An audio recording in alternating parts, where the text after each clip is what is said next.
durant la semaine. J'avais une idée à tête, un sujet que je voulais adresser, mais j'ai été convaincu en regardant les sujets qu'on devrait commencer peut-être par ce sujet qu'on va regarder en fait un matin. J'ai changé de sujet.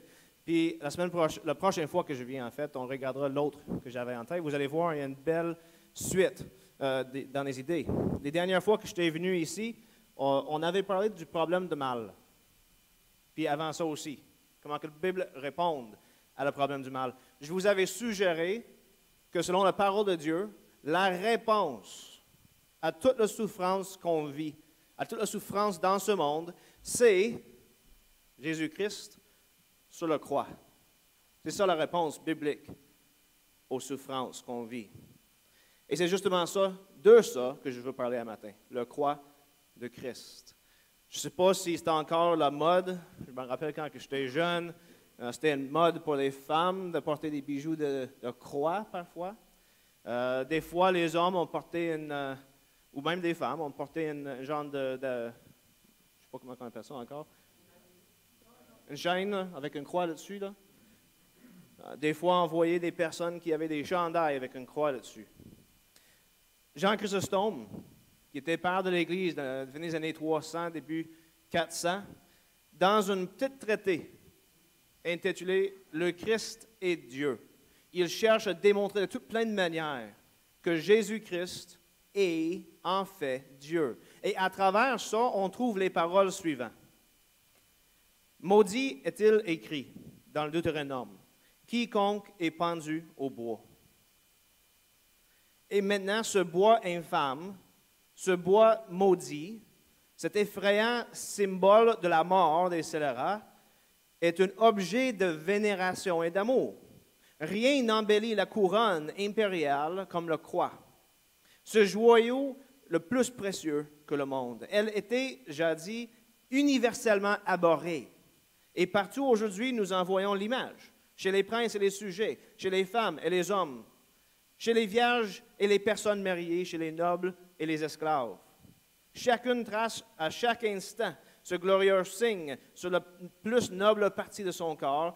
On le porte constamment au front comme un trophée sur une colonne.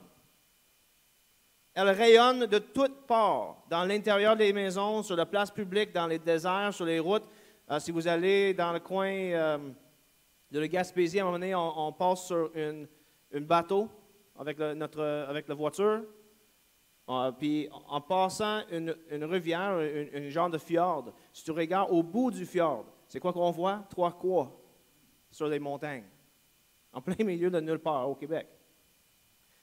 Sur les routes, au sommet des montagnes, au fond des bois, au milieu des mers, sur les navires et les îles, sur les lits et les vêtements. Elle est gravée sur les arbres, sur les vases d'or et d'argent. Elle décore la chambre nuptiale et la salle du festin. Elle brille au milieu des pierreries et des peintures murales. On la place sur les bêtes qu'un mal contagieux dévore et sur les hommes que le démon tourmente. Dans la guerre et dans la paix, pendant le jour et pendant la nuit, au milieu des fêtes mondaines et des austérités de la pénitence, plane l'image de la croix.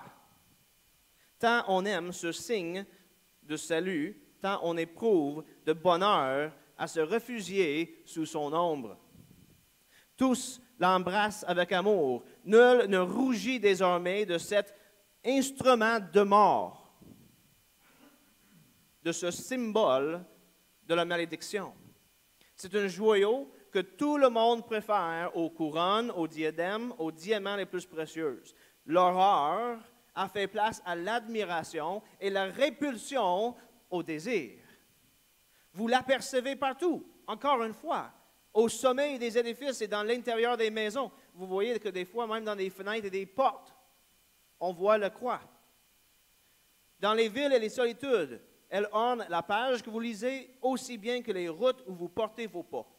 Ici, volontiers, je demanderai aux païens d'où vient qu'un signe d'anathème et de torture soit devenu un objet d'espérance et d'amour si ce n'est pas de la merveilleuse puissance du crucifié. Je pourrais juste arrêter là. Ce croix, instrument de torture, est devenu symbole de l'amour divin. Non seulement pour les premiers chrétiens, mais aussi pour tous les chrétiens de l'histoire du monde. Le croix, qui symbolise une des pires morts que tu pourrais imaginer, est devenu le symbole de la vie pour les chrétiens. L'Église est réellement, quand on y pense bien comme il faut, et c'est ça que je veux vous démontrer ce matin, l'Église est une communauté de la croix. Un matin, je veux commencer en regardant qu'est-ce que vraiment la croix. Parce que des fois, quand on le porte comme bijou, ou qu'on le mette sur nos murs, ou qu'on le mette dans les décorations, on a une petite croix ici sur la petite image-là, des fois on oublie qu'est-ce que c'est vraiment la croix. Qu'est-ce que ça symbolisait pour des personnes du premier siècle.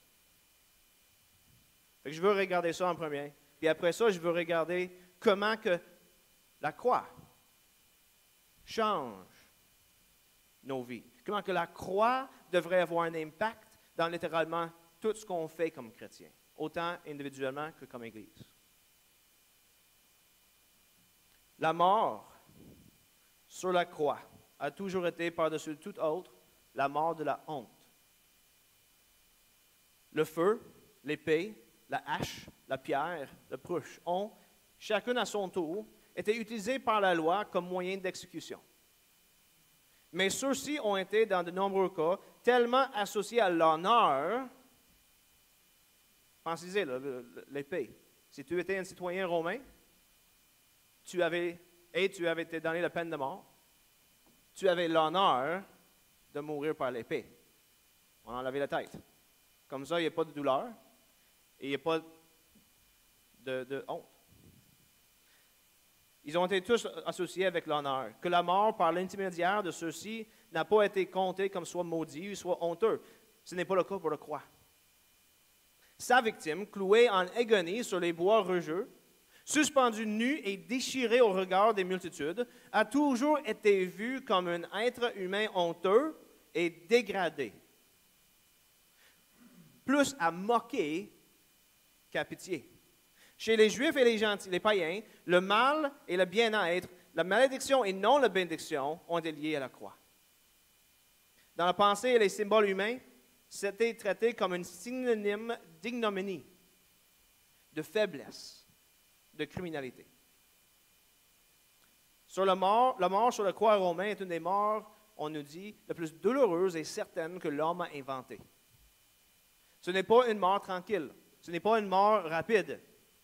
Samuel Houghton, un médecin bien respecté dans les années 1800, il a écrit au sujet de la mort de Jésus que la mort par crucifixion provoquait un afflux de sang dans les poumons, similaire à ce qui se produit par la mort par noyade ou empoisonnement. L'histoire des jours ayant précédé la crucifixion de notre Seigneur permet d'exclure toute autre hypothèse concernant sa mort. Il ne subsiste donc aucune supposition possible pour expliquer le phénomène relaté dans les évangiles de Jean, si ce n'est la combinaison de crucifixion et la rupture du cœur. Jésus est mort sur la croix, selon Houghton, d'une rupture de cœur. Il se base sur ce que l'évangile de Jean dit en Jean chapitre 19, 33 à 34. Où ce qu'on dit, arrivé à Jésus et le voyant déjà mort, ils ne lui brisèrent pas les jambes, mais un des soldats lui perça le côté avec une lance, et aussitôt il sortit de l'eau et du sang.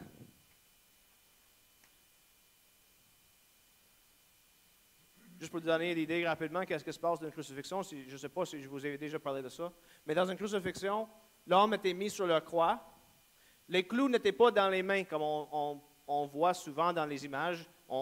Souvent, on dit, ils ont cloué dans les mains. Et nous, on imagine, la main, ça commence ici, fait qu'ils l'ont mis dans la paume. Mais le main faisait référence à partir d'ici, en fait. Et lorsque le clou y allait, il allait mettre le clou à peu près ici, dans le bras, pour passer entre les deux os. Puis après ça, pour les deux mains, il serait cloué sur la croix. Puis quand le croix était élevé debout, les clous allaient déchirer la peau pour arrêter directement sur l'os ici. Alors la personne était littéralement pendue, son bras étant déchiré, pendu sur ses poignets. Ses pieds étaient cloués ensemble. Et pendu de même, je ne vous invite pas à faire la test, pendu de même sur la croix, tout son poids sur ses bras, il n'était pas capable de respirer. Sauf que c'était la seule manière qu'il pouvait trouver de soulagement de la douleur. Parce que pour pouvoir respirer, il devait pousser sur les clous dans ses pieds et tirer sur les clous dans ses poignets pour pouvoir respirer. Douleur étant intense, il se relâche. Mais il n'est plus capable de respirer, donc il se relève. Une douleur intense, il se relâche. Et c'était ça, la fin de vie d'une personne qui était pendue aux croix. On nous dit qu'il mourrait. S'il ne mourrait pas, il pourrait souffrir de cette manière pendant plusieurs jours. La seule raison pour laquelle on avait tué les... en fait, je dirais, la raison pour laquelle on cassait les os des jambes, c'était qu'il n'était plus capable à un moment donné de s'élever avec ses jambes. Et il perdait la force dans les bras, évidemment, et donc éventuellement, il allait mourir, suffoqué. Quand il allait pour briser les jambes de Jésus, il était déjà mort, et donc ils n'ont pas brisé ses jambes. Michael Bird, un théologien réformé aujourd'hui, il répète quelque chose de semblable à ce que disait Jean Chrysostome quand il dit « Personne, ayant vu une crucifixion, aurait pensé de la transformer en œuvre d'art ou d'utiliser comme modèle pour des bijoux. » Imaginez, là. Combien de vous allez se promener avec une petite chaîne, avec une chaise d'électrocution? Ou avec une guillotine. On met des petites guillotines sur les boucles d'oreilles, ça ne serait pas si pire. Là, on ne fait pas ça. C'est dégueulasse. Et pourtant, on met le croix partout, comme décoration dans nos maisons, comme bijoux. Il continue. Si vous avez déjà vu une crucifixion, si vous auriez déjà vu une crucifixion, et elles étaient d'ailleurs assez communes dans certains endroits, comme la Judée, l'expérience aurait été vraiment terrifiante. Pas quelque chose que vous voudriez répéter. Je vous ai donné une petite idée un matin.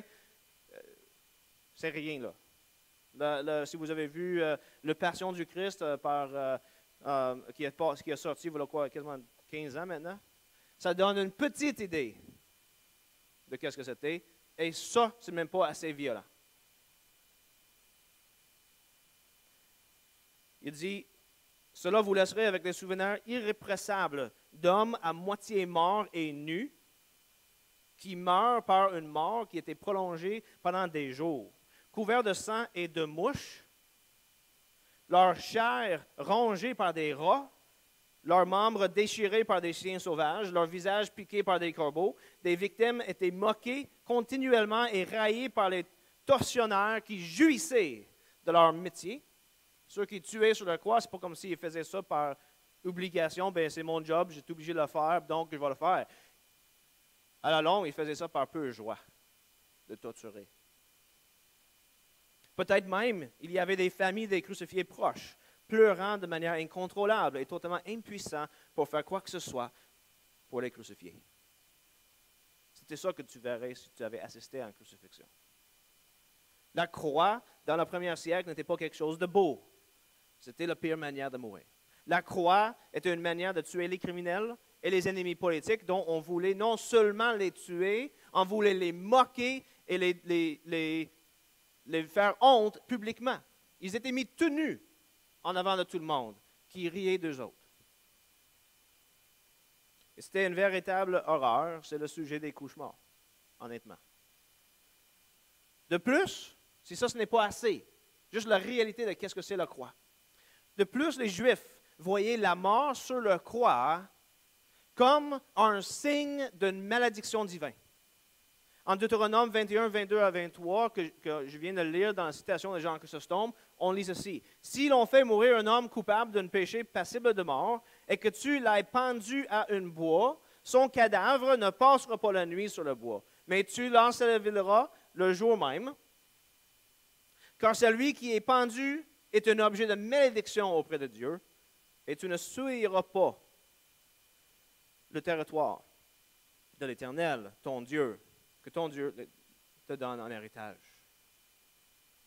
Bien entendu, on a dans ce verset non seulement une affirmation qui a influencé la perception juive du crucifixion, mais nous avons même une prophétie du Messie, pendu au bois et enterré le même jour. Pour vraiment comprendre l'horreur des Juifs face à la croix, on doit non seulement comprendre à quel point c'était atroce, dégueulasse et horrifiant, il faut aussi comprendre que c'était pour les Juifs l'évidence que cette personne est haïe par Dieu. Donc, pour les Juifs du premier siècle, et ici on parle aussi des apôtres qui étaient des Juifs du premier siècle, la mort sur la croix était loin d'être l'évidence que cette personne est bénie par Dieu, ou que c'est une personne qui parle de la part de Dieu, ou que c'est un prophète de Dieu. C'était pas ça, là.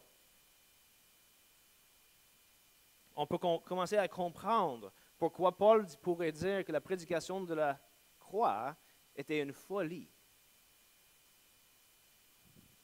Rajoutez à ceci, non seulement la réalité de la crucifixion, non seulement la perception juive de la crucifixion, rajoutez à ceci que Jésus a aussi, pendant qu'il était sur la croix, subi la colère de Dieu à notre place.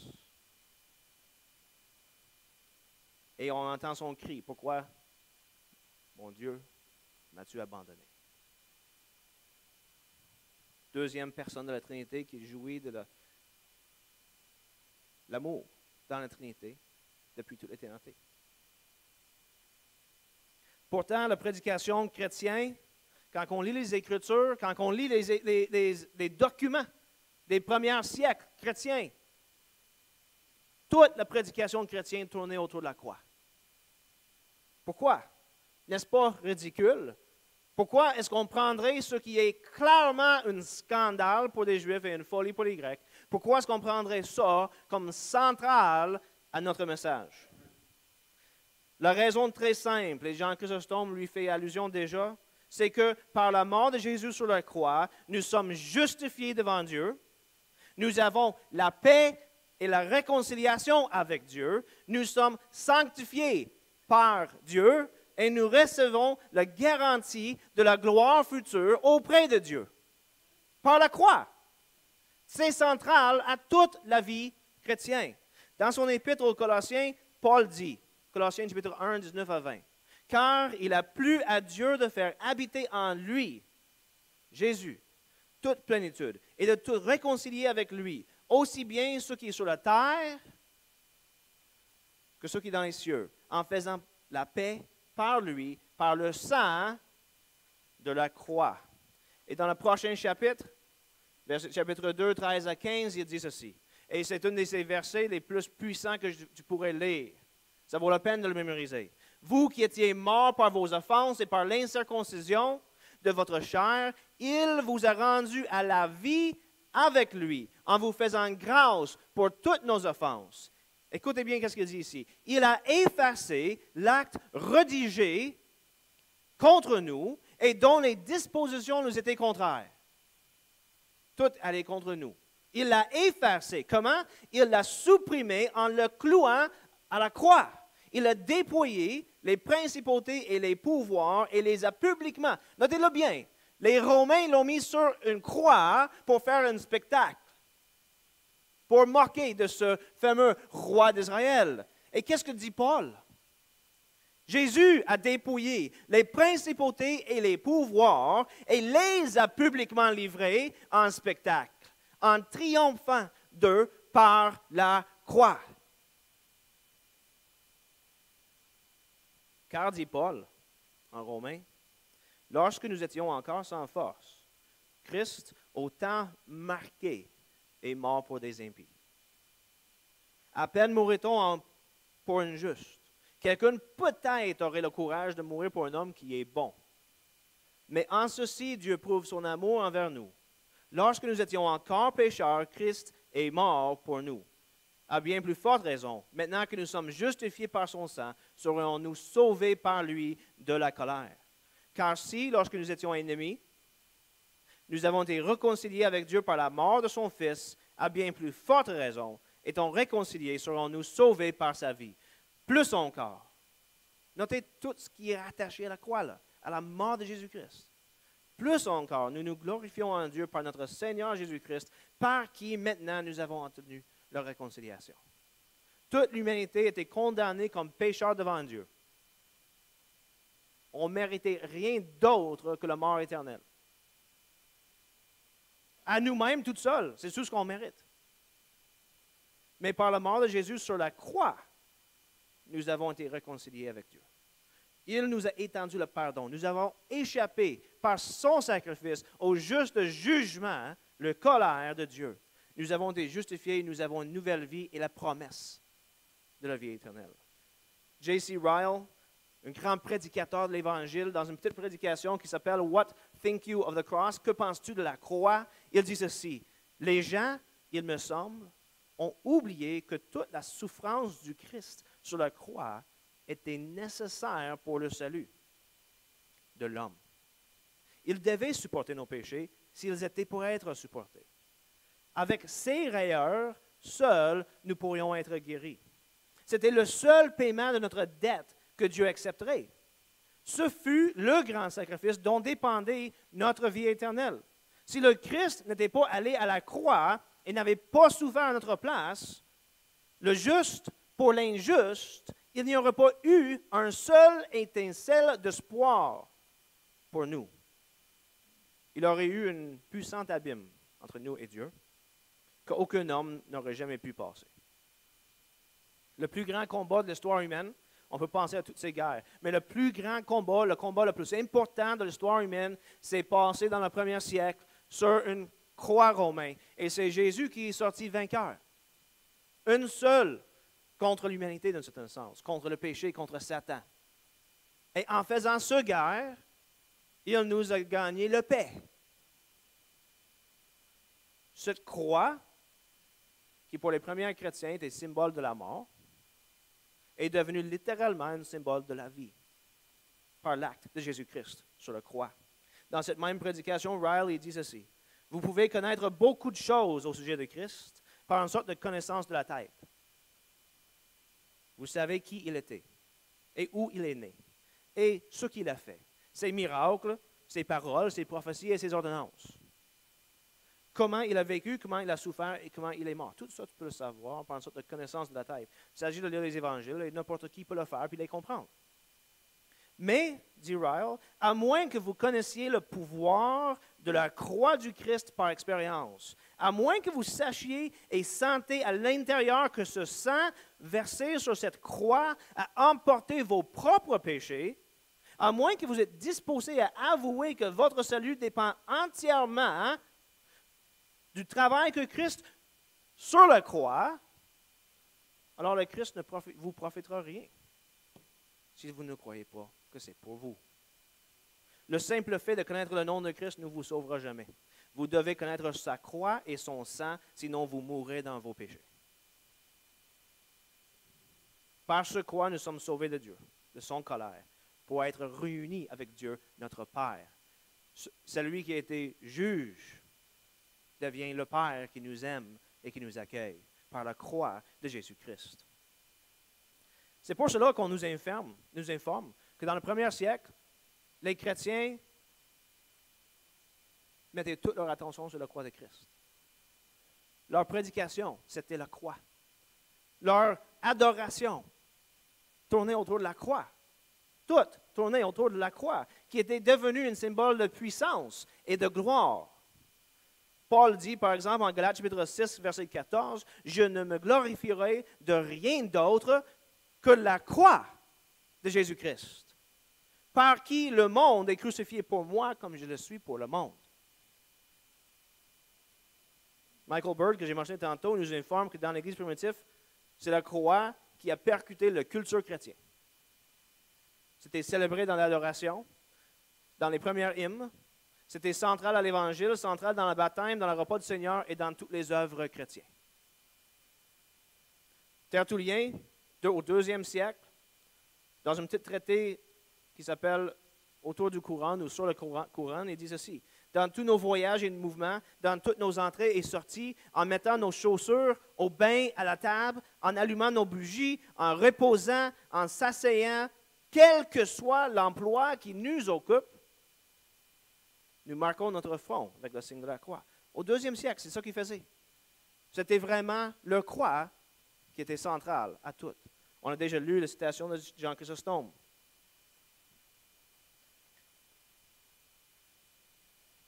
Ceci nous fait croire que le christianisme est réellement une communauté de la croix. Mais je veux aller un peu plus en détail. On veut regarder un matin comment que la croix devrait être centrale à tout ce qu'on fait. Nous sommes appelés à être des disciples de la croix. Paul, Galates chapitre 6, verset 14, on a déjà lu, « Je ne me glorifierai de rien d'autre que par la croix, que de la croix, notre Seigneur Jésus-Christ. » Paul lie la croix à la nature de qu'est-ce que ça veut dire être un disciple de Jésus-Christ. Un disciple est une personne qui est crucifiée avec Christ au monde, qui ne se glorifie pas, mais qui se glorifie seulement de la croix. C'est ça un véritable disciple. Un groupe local de disciples de Jésus-Christ, c'est ça une église. On pourrait dire ça d'une autre manière. Une église, c'est un groupe local de disciples de Jésus-Christ. Un disciple, c'est quoi? C'est une personne qui est crucifiée à ce monde.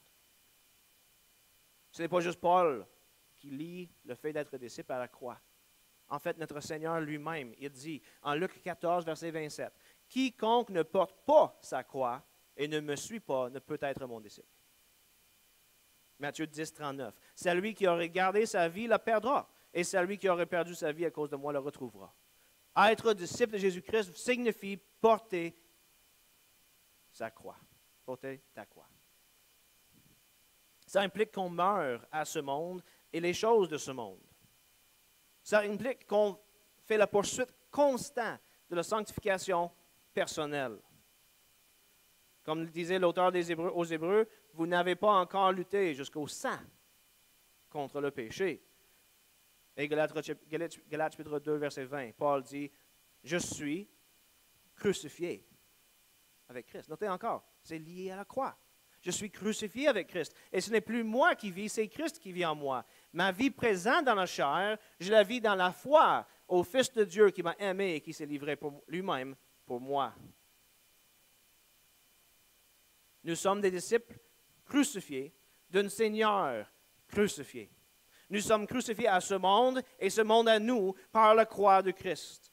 Mais en plus, nous avons besoin de prendre notre propre croix et le porter. Ce n'est pas sa croix qu'on porte. On ne porte pas la croix de Jésus-Christ. On porte notre propre croix. Ce n'est que lui qui pourrait porter sa croix. Et c'est une chance qu'il a faite. Nous, on ne peut pas rien faire de ça. C'est notre propre croix nous appelant à l'abnégation de soi, du chair et du monde. Nous indiquant la voie de l'humiliation, l'épreuve, le travail, la faiblesse, le reproche, comme la voie suivie par notre propre Maître, Jésus-Christ. Tout ce qu'on fait d'ailleurs. Donc, qui on est, c'est rattaché à la croix. Nous sommes des crucifiés. C'est ce qu'on est. Nous sommes de nature des crucifiés.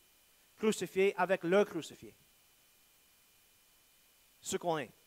Mais, en plus de ça, tout ce qu'on fait est attaché à la croix. J.C. Ryle, dans cette même prédication que j'ai mentionné tantôt, il dit ceci. Méfiez-vous. Et je vous donne ça comme avertissement, tout comme lui l'a donné comme avertissement dans le début des années 1900. Méfiez-vous de n'importe quelle religion dans laquelle la croix n'est pas vraiment présente. Si la croix n'est pas là, ce n'est pas la vérité. Dans cette même prédication, il fait remarquer ceci. La croix est le fondement de la prospérité de l'Église. Il dit ceci, au début des années 1900.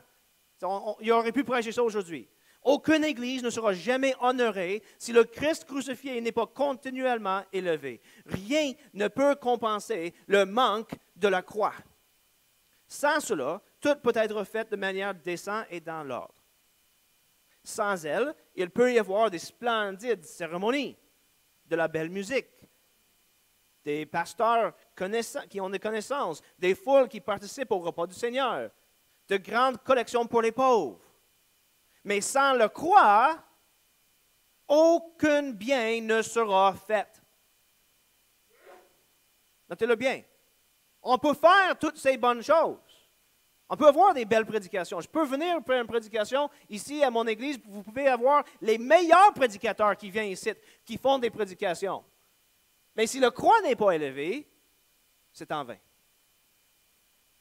Tout ce qu'on peut faire comme église, peu importe ses croix, si le croix n'est pas central, on n'a pas fait du bien. En fait, pensez-y comme il faut. Tu pourrais aller faire un voyage d'aide humanitaire. Mais si la croix n'est pas centrale, tu as fait quoi de plus qu'un non-croyant qui s'en va faire un voyage humanitaire? Tu n'as rien fait. Le Nouveau Testament enseigne très clairement. Et ce que je veux faire dans les moments qui s'ensuivent en terminant, et je dis en terminant, il y a un gars dans mon église qui commence à faire un joke avec moi. Quand je dis terminant, il lève sa main 5 minutes, parce que normalement, quand je dis terminant, il en reste encore 20. Donc, je veux regarder les choses principales que Dieu nous a données à faire. Ces choses qui sont vraiment des identifiants d'une véritable Église. Tu veux savoir c'est quoi une véritable Église? Tu veux être capable de regarder une assemblée ou communauté de croyants et dire, OK, ça c'est une Église chrétienne. C'est les choses suivantes que tu devrais être capable de voir. Puis qu'est-ce qu'on va voir? Très clairement, c'est que la croix est centrale à chacune de ces choses. Il y a 2 choses que Jésus nous a données à l'Église en Matthieu 28, 19 à 20. Allez, enseigner tout ce que je vous ai enseigné et faire des disciples. On vient de parler de faire des disciples. Et quand vous faites des disciples, vous allez les baptiser au nom du Père, du Fils et du Saint-Esprit. Il y a 3 choses, excuse-moi. Enseigner, baptiser. On va commencer avec ces 2-là. Le Nouveau Testament enseigne très clairement que la prédication de l'Évangile, c'est la première tâche de l'Église. C'est pour ça qu'on est ici. Si vous venez à l'Église, ce n'est pas juste pour voir des gens. Si c'est pour ça que tu viens, je peux vous dire qu'il y en a d'autres clubs sociaux qui sont probablement plus intéressants.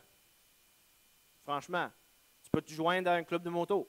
Tu peux te joindre à un club de skidoo ou de snowmobile. Ça va être plus le fun. Surtout sur une belle journée de même. Tu n'es pas obligé de venir dans une grande église. Fait que c'est juste pour la socialisation que tu viens ici pour voir des amis. Je vous invite de quitter l'église parce que ce n'est pas votre place. Si on vient à l'église, c'est pour la prédication de l'Évangile. C'est pour entendre la parole de Dieu enseignée. C'est pour reconnaître que nous sommes des pécheurs qui ont toujours besoin de remettre devant la croix de Jésus-Christ, de chercher sa face. C'est bien beau vouloir faire plein d'activités, que ce soit pour s'amuser ensemble ou pour attirer des gens à l'Église, ça c'est bien, c'est pas mauvais. Il ne faut pas oublier que la tâche principale de l'Église, c'est la prédication de l'Évangile. Paul, en Romains 10, il dit, « Comment donc invoqueront-ils en qui ils n'ont pas cru? Comment croiront-ils en celui dont ils n'ont pas entendu parler? Et comment entendront-ils parler sans prédicateur? » Tu ne peux pas entendre parler de l'Évangile s'il n'y a personne qui l'annonce. Et comment y aura-t-il des prédicateurs s'ils ne sont pas envoyés? En 1 Corinthiens 1,18, Paul dit, « Car la parole de la croix est folie pour ceux qui périssent, mais pour nous qui sommes sauvés, c'est la puissance de Dieu. » C'est là qu'ils trouvent la puissance de Dieu. Quelques versets plus tard, « Car puisque le monde, avec sa sagesse, n'a pas connu Dieu dans la sagesse de Dieu, il a plu à Dieu de sauver les croyants. » Comment? Par des bonnes œuvres qu'on fait, par des soupes populaires, par des choses qu'on fait pour aider des pauvres. C'est quoi que dit la parole de Dieu? Il a plu à Dieu de sauver les croyants par la folie de la prédication. Point. Les Juifs demandent des miracles, les Grecs cherchent la sagesse. Nous aidons les pauvres. Je ne suis pas en train de dire que c'est mauvais. Je veux juste qu'on remette notre regard sur ce qui est le plus important et qui devrait être la motivation pour aider les pauvres. C'est quoi que dit Paul? Nous prêchons Christ crucifié. Scandale pour les Juifs et folie pour les païens. Mais pour ceux qui sont appelés, tant juifs que grecs, Christ. puissance et sagesse de Dieu. En effet, Paul explique sa propre approche à l'évangélisation en disant ceci. 1 Corinthiens 2, 1 à 2. Pour moi, frère, lorsque je suis allé chez vous, ce n'est pas avec une supériorité de langage ou de sagesse que je suis allé pour vous annoncer le témoignage de Dieu. Qu'est-ce que Paul a fait? Car je n'ai pas jugé bon de savoir autre chose parmi vous, sinon Jésus-Christ et Jésus-Christ crucifié. Rien d'autre. Moi, c'était quoi, dit Paul? C'est quoi mon tactique d'évangélisation? C'est très simple. Je ne m'en viens pas avec une parole de sagesse. Je ne m'en viens pas avec toutes ces connaissances qu'une personne pourrait avoir pour vous émerveiller. Je viens avec une chose, Christ crucifié.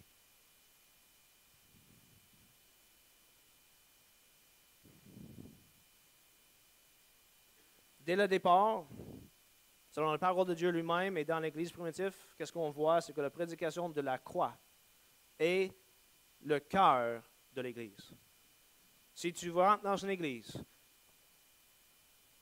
on peut lui donner plus qu'un dimanche, parce que parfois, il y a d'autres sujets qu'on doit aborder.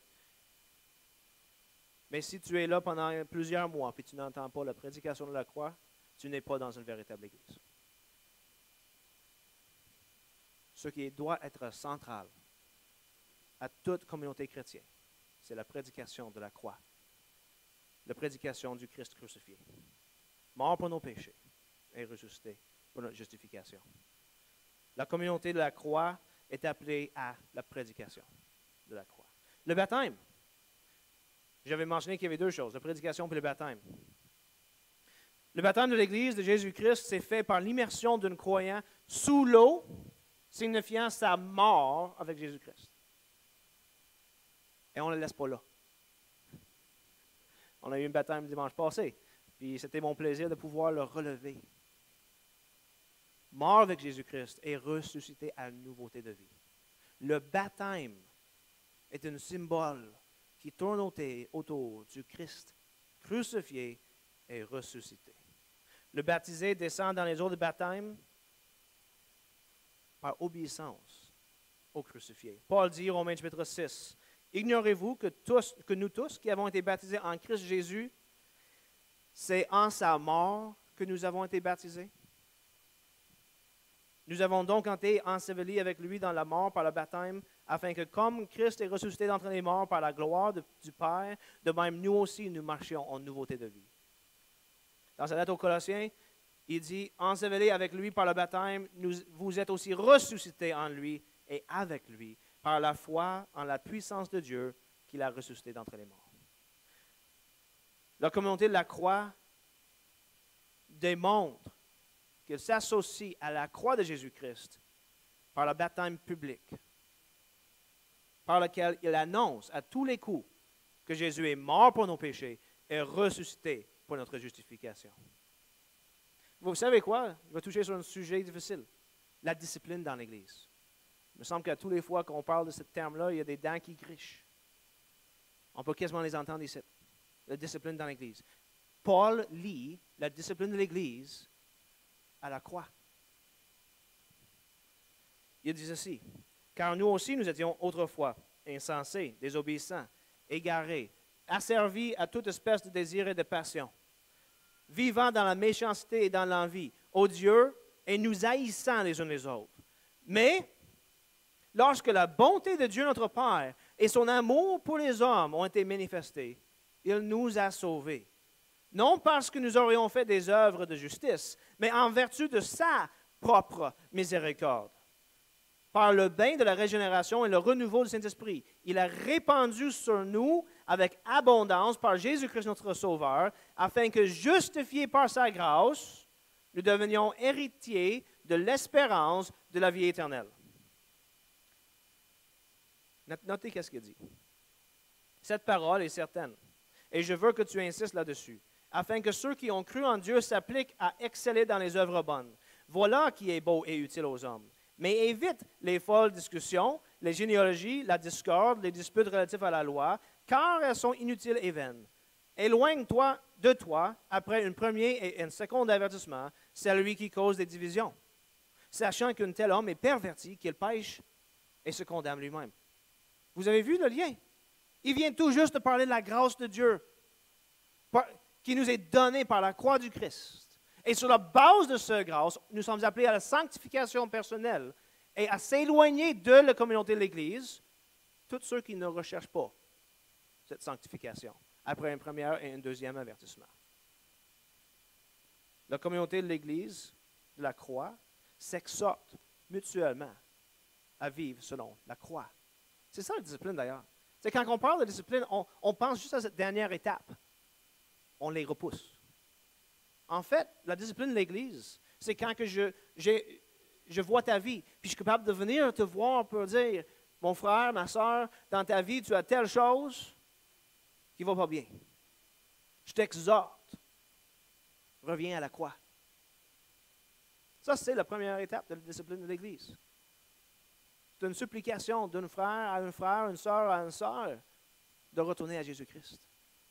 Puis après ça, il y a une deuxième supplication. Et si la personne refuse de se remettre au pied de la croix, Paul dit qu'on n'a plus rien à faire avec. Le repas du Seigneur. Le repas du Seigneur a comme but de nous rappeler, de remettre devant nos sens le sacrifice de Jésus-Christ sur la croix. Nous sommes, comme on le sait, là, si on a vécu assez longtemps, nous sommes des créatures qui oublient facilement. Et le but du repas du Seigneur, c'est de nous rappeler de sa mort pour nos péchés et de son victoire sur la mort et de son glorieux retour. C'est ça le but du repas du Seigneur. Paul, en 1 Corinthiens 11, 23, 26, il dit ceci. « Car moi, j'ai reçu du Seigneur ce que je vous ai transmis. Le Seigneur Jésus, dans la nuit où il fut livré, prit du pain et après avoir rendu grâce, le rompit et dit, ceci est mon corps qui est pour vous. Faites ceci en mémoire de moi. De même, après avoir soupé, il prit la coupe et dit, cette coupe est la nouvelle alliance en mon sang. Faites ceci en mémoire de moi toutes les fois que vous en boirez. Car toutes les fois que vous mangez ce pain et que vous buvez cette coupe, vous annoncez la mort du Seigneur jusqu'à son retour. »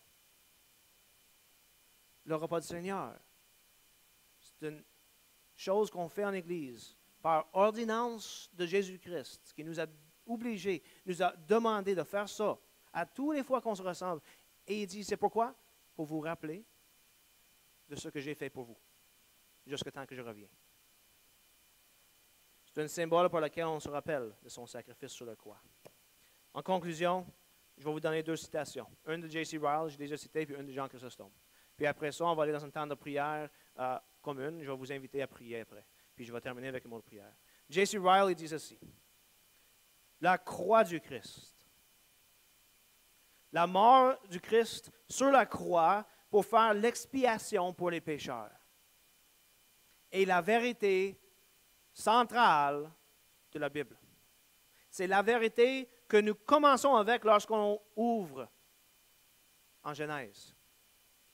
La semence de la femme qui brise la tête du serpent n'est autre chose qu'une prophétie du Christ crucifié.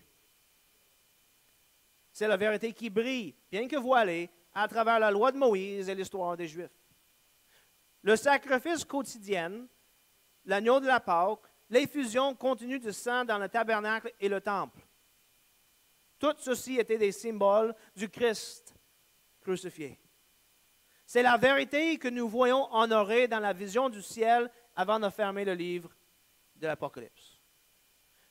Ou ce qu'on lit en Apocalypse 5, 6. Au milieu du trône et des quatre bêtes, notez-le bien, qu'est-ce qu'il dit? On nous dit, et au milieu des anciens se tenait un agneau qui semblait immolé.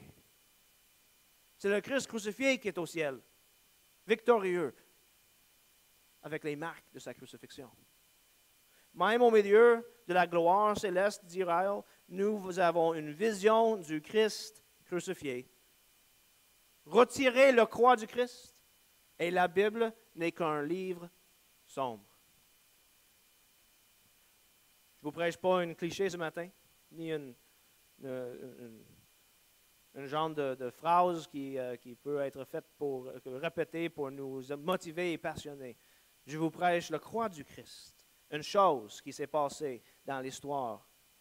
Jean Chrysostome continue ses pensées sur la croix du Christ en disant ceci. Cet infâme gibet, j'y reviens encore, je ne saurais me laisser d'en parler, est désormais une gage de bénédiction, une mur assurée de défense, une glaive mortelle contre le diable, un frein pour la rage des démons, le fléau des puissants ennemis. Il a renversé l'empire de la mort, brisé les portes d'airain et les verrous des prisons infernales, rasé la citadelle de l'esprit du mal, ôté au péché toute sa force, arraché le monde à la damnation qu'il avait encourue. Je ne dis pas assez. Ceux qui n'avaient pu ni la mer divisée, ni les rochers fendus, ni l'air bouleversé, ni la manne tombant dans le désert pendant 40 ans et nourrissant des milliers d'hommes, ni la loi donnée au peuple, ni les signes accomplis, soit dans le désert, soit dans la terre promesse, la croix seule, ce bois maudit, abhorré de tous les hommes, objet d'exécration universelle, a pu accomplir complètement et sans effort, quand un fois elle eut été baignée dans le sang de Jésus. Prenez le temps de prier ensemble. Je vous invite à se courber devant le crucifié qui a vécu la mort. Je vais terminer avec un mot de prière dans quelques instants.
Merci Seigneur pour le croix.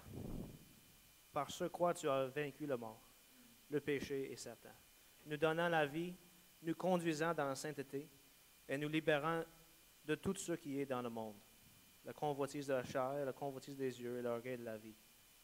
Par cette même puissance qui était à l'œuvre sur ta croix, donne-nous salut et sainteté en toute tentation, joie et paix en toute tribulation, lumière et force en toute parole et action, et suprême protection à la mort. Que ta croix et la puissance divine par laquelle tu as ressuscité de la mort, que ce soit pour nous une armure de foi et un bouclier de bonne volonté.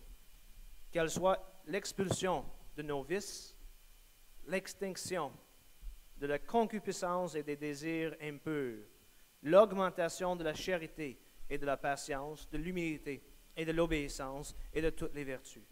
Une ferme défense contre les embûches de nos ennemis, visibles aussi bien qu'invisibles. Un apaisement complet de nos corps comme de nos esprits, une adhésion très ferme à vous, Dieu unique et véritable, un heureux achèvement de nos fins. Bonté suprême, ô Jésus, je vous demande de nous donner un cœur épris de vous, qu'aucun spectacle, aucun bruit ne puisse distraire. Un cœur fidèle et fier qui ne chancelle, qui ne descend jamais. Un cœur indomptable, toujours prêt à lutter après chaque tempête. Un cœur libre, jamais séduit, jamais esclave.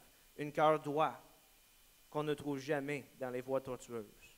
Donne-nous, Seigneur, d'être dignes de porter nos croix en imitation de toi tous les jours de nos vies. Amen.